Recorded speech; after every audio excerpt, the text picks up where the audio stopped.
You're going to be given the roots of the quadratic and the leading coefficient, and your goal is to write the equation of the quadratic. So you want it to look like ax squared plus bx plus c equals 0 when you're done. We know that if k is a real root, then x minus k is a factor. So in this first one, they give me the roots 2 and 5. So using that, if 2 is a root, then x minus 2 is a factor. And if 5 is a root, then x minus 5 is a factor. So far,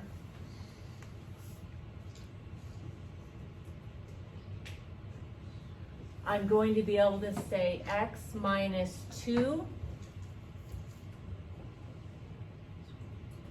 and x minus 5. Now the last part is they tell us the leading coefficient is 4. So leading, what goes in the front. So we want to put a 4 here. We have everything we need to get to our quadratic. Again, our goal is to make it look like ax squared plus bx plus c equals 0. So we need to multiply these together and then say equals 0. You can multiply this a few different ways. My preference is to FOIL these together. So x times x is x squared, x times negative 5 is negative 5x, negative 2 times x is negative 2x, and negative 2 times negative 5 is 10. Okay, and then I still have this 4 out front. We could combine negative 5 and negative 2, negative 5x's and negative 2x's, make negative 7x's. Now that I've multiplied x minus 2 times x minus 5, I'm going to now multiply by the 4. So 4 times x squared is 4x squared. 4 times negative 7x is negative 28x. And then 4 times 10 is 40.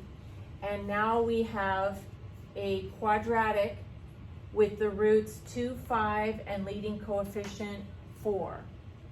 Fun fact, if you graphed y equals 4x squared minus 28x plus 40, you would see that this parabola has x-intercepts at 2 and 5. Okay, so here's one more. The catch on this one is they only gave me one root. And so I'm going to be able to say x minus a negative 3. But x minus a negative 3 is linear, right? X plus 3. We need to get up to x squared. So what that tells me is the root is a duplicate. If a quadratic only has one real root, then what we say is it has multiplicity 2. In other words, there's a duplicate there. So I'm going to have x minus negative 3, but I'm going to have x minus negative 3 and another x minus negative 3. Okay, the leading coefficient is negative 1. So I'm going to put a negative 1 in the front. Minus minus is a plus. So let's FOIL those together. X times x is x squared. X times 3 is 3x. 3 times x is another 3x. And 3 times 3 is 9.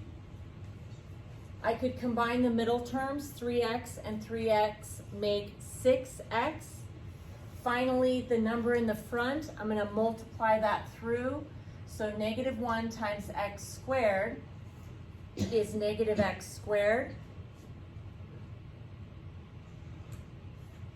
Negative 1 times 6x is negative 6x. And negative 1 times 9 is negative 9.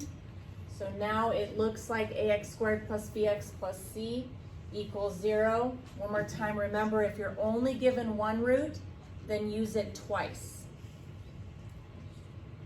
Again, if I graphed y equals negative x squared minus 6x minus 9, this parabola would have an x-intercept at negative 3.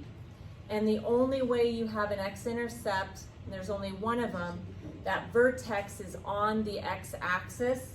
Since there's a negative in the front, it opens down. So I have a parabola that opens down where the vertex and the x-intercept are the same thing. They're both at negative 3.